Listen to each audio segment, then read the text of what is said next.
Hi everyone, today I'm going to review the final game of the final. Ding Hao got black. This is exactly the same as the first game. At that time, Xie Erhao played here and Ding Hao invaded at the lower left corner, and the sequence went like this. Do you remember? Yeah, it was the first game. But Xie Erhao played differently. And the upper side, this is one of the josekis. White can exchange this and answer. Later, white can aim at this ko. Now white has no ko threat. Black will not answer any ko threat, so white cannot start this ko immediately. White can answer or white can play away. But the actual game, Xie Erhao approaches from this side, and this is the powerful follow-up, but this is a new move. I've never seen this move. Probably Xie Erhao studied this move. After this tiger's mouse, white tried to save this group, but white has only one eye over here, so looks like this group is a bit in danger. But Ding Hao chose this way, but he could have attacked like this. This would have been a bit better, because black can take this territory first. But it's difficult to judge this kind of thing. This is the actual game. Xie Erhao cruelled several times. How many? 1, 2, 3, 4, 5, 6. 6 times. That's a lot. Usually, crawling on the second line is not good. But outside, black has this weakness, so probably Xie Erhao thought like he is playable. When I saw this variation, it reminded me of the game of AlphaGo. Do you remember when AlphaGo played with human 60 top players? At the time, AlphaGo played with Park Jung-hwan. This is the game. AlphaGo master is black. AlphaGo crawled so many times. Yeah, exactly. This is also six times. And then black took the outside. At the time, Park Jung-hwan said this variation is good for white because black crawled so many times, but it turned out that black is playable. Black is ahead. So we were very surprised at the time. What I'm trying to say is after AI, there is no stereotype. Crawling on the second line could be very practical. This is the actual game. Now the game is exactly 50-50. It's amazing. White approaches from this side and black invaded because black has a thick ore over here, so black can invade. After this, white played on the lower side. If white covers here, looks like this is very ideal for black. So white went to the lower side. You might be thinking, what if black plays like this? But black can break the lower side, but at the same time, white can break the upper side. So that's why black cannot choose this variation easily. After this, Ding Hao played on the center. This move is aiming at this cut. That's why white answered. After this exchange, black invaded on the lower side, and Xie Erhao answered like this. This move reminded me of the game of AlphaGo as well. This is the game of AlphaGo versus Isidore. Probably this is the second game out of 5. AlphaGo is black. When Isidore played on the upper side, Isidore invaded right here. At this moment, AlphaGo played this move. At the time, we were so surprised about this move. Let's see what the commentators said. Just as everyone was debating how black should answer locally, AlphaGo played the shoulder hit at 81, reinforcing the center while softly pressuring white's invading stone. It felt like a breath of fresh air. Truly an amazing example of whole board thinking. When we were watching, we were thinking about where should black play? Probably this move, or black can cover here. We were thinking those kind of move, but AlphaGo played this move. Yeah, looks like this move looks like ignoring the opponent's move, right? But even if black plays here, white cannot do something special about this stone. Yeah, so it was so amazing.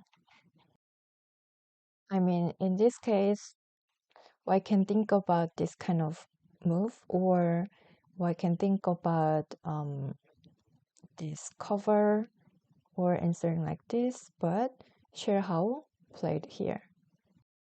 I think it was very nice.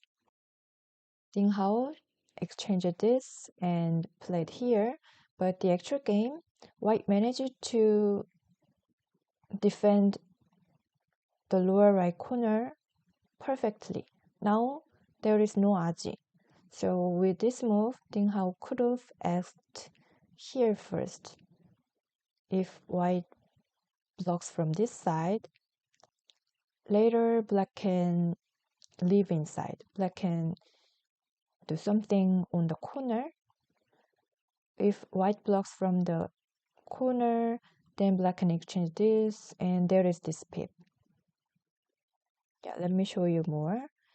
Black can cut, white can cut as well, but this is so nice for black, and black can save the lower group. Then looks like this is very powerful. So this could be a very sharp move, but Ding Hao missed that. So this is the actual game.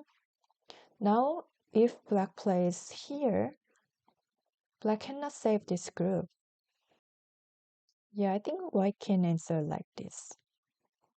Yeah, white will not block from this side. So that's why this is the right timing. So the actual game, now white is slightly leading. Xie Erhao tried to reduce the upper left corner, but this would have been safer. The actual game, Ding Hao's attack was very nice.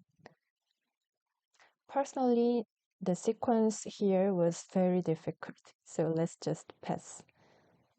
Yeah, Ding Hao exchanged this. After this exchange, this stone is in Atari, so black got more power toward the center.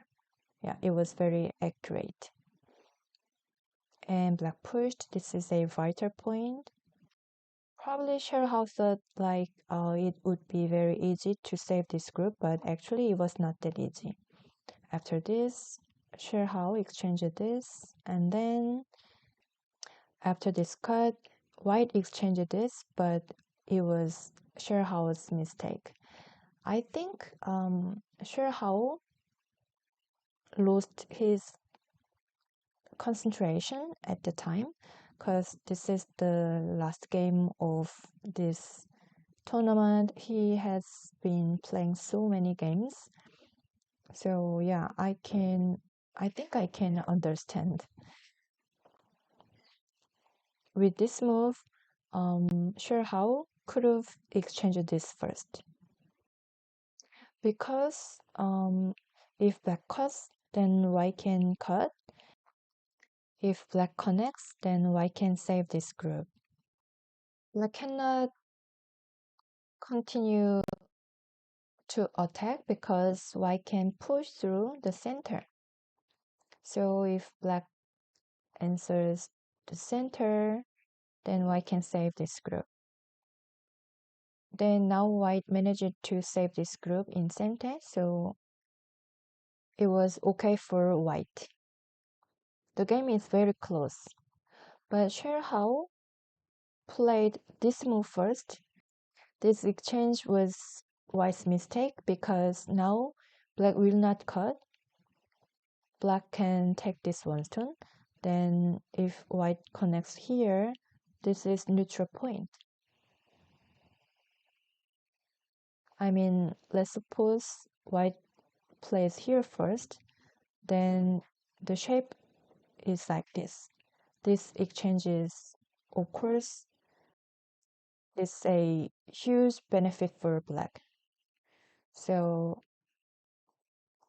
after this exchange, when black played here, it looked like Xie Erhao realized that he made a mistake and he changed the direction, but it was a bit late.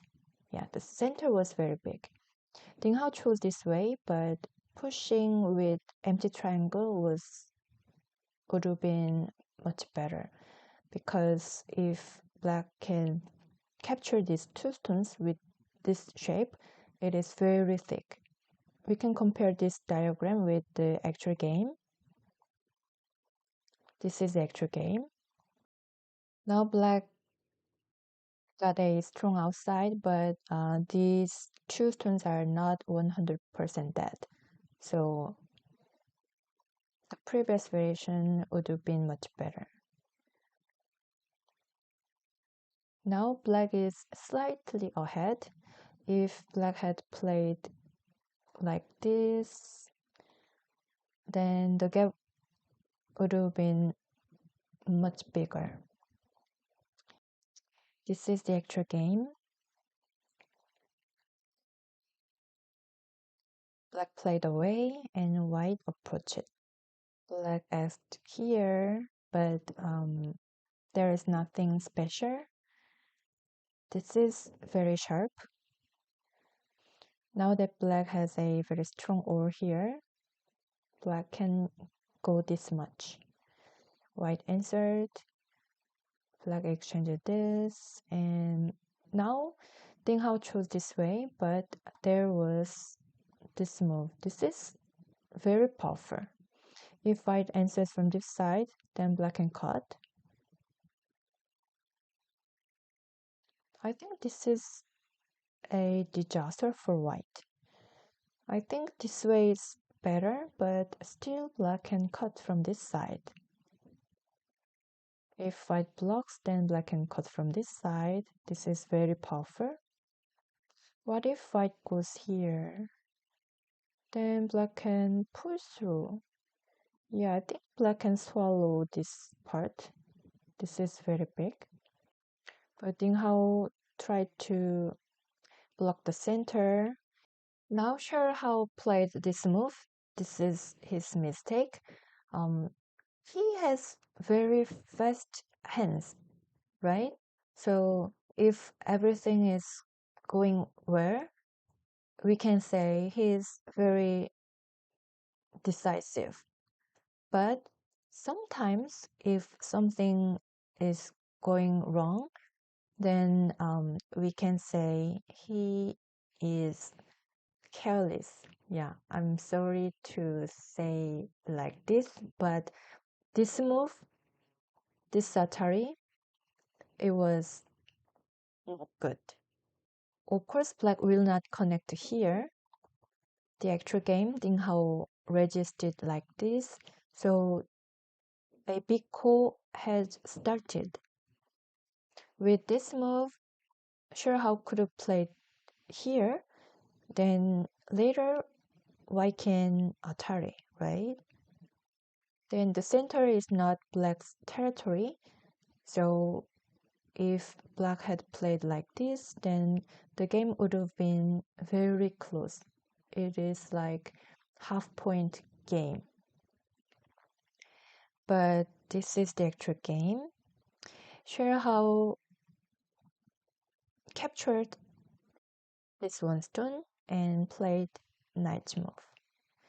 But Ding Hao exchanged this and tried to cut, but looks like he didn't see this move. This is very good because black cannot capture this side because this is self-flattery. This is Sente, and this group is dead. After this, white played on this side. This means that for black, black can fight this ko because black has enough ko threat. So white took this one stone and black played this ko threat and took the one stone, and this card was very sharp. The ko continued for a while, but for both players, this hane was very important, but both players couldn't see. The problem is if black finishes this ko, white can cut from this side. The center is very suspicious. White can exchange this and then attach it here. If black tries to cut, white has this pip. This is very good. If black plays on this side, white can come out and cut. As you see, now this part is in danger and white has this move as well. What if black blocks from this side, then white can come out? Then the lower group is dead. If black answers, then of course this is a huge benefit for white. White gained 4 points. But Xie Erhao didn't see this part, and he played this ko thread and went back to the ko. But after several sequences, Ding Hao chose this move. It was very nice. We can see that this is the last game of this tournament. Probably they both are very exhausted, but I think in this game, Ding Hao's concentration was better because he managed to find this move. After this exchange, actually this was ko threat, so he could have gone back to the ko, but he went to the lower left corner. It was correct. That means he thought this is very important. This is the actual game. Xie Erhao finished this ko, but no matter what happens, he should have answered the corner. The corner was much bigger. Xie Erhao tried to check the board, but it was a bit late. Ding Hao answered correctly. After this, Xie Erhao managed to chase a little bit, but Ding Hao won by half point. There was no chance for Xie Erhao. Alright, how was today's game? I think this game was very peaceful, but in the beginning, the upper side, crawling on the second line could be okay. Sometimes it was very interesting. And the lower side, when black invaded here, Xie Erhao's this move was very interesting. It reminded me of the AlphaGo's move. I think this is the move that can see the whole board. Later, Xie Erhao made a mistake. It was a huge mistake, but Ding Hao couldn't punish exactly, so the game was still close. But later, on the lower left corner, Ding Hao's concentration was better than Xie Erhao. Since Ding Hao lost the second game, probably he felt so much pressure, but he managed to overcome and he won the prize. Alright, this is the last game of this Samsung Cup. Thank you for watching my video. I'll see you in the next tournament. Bye.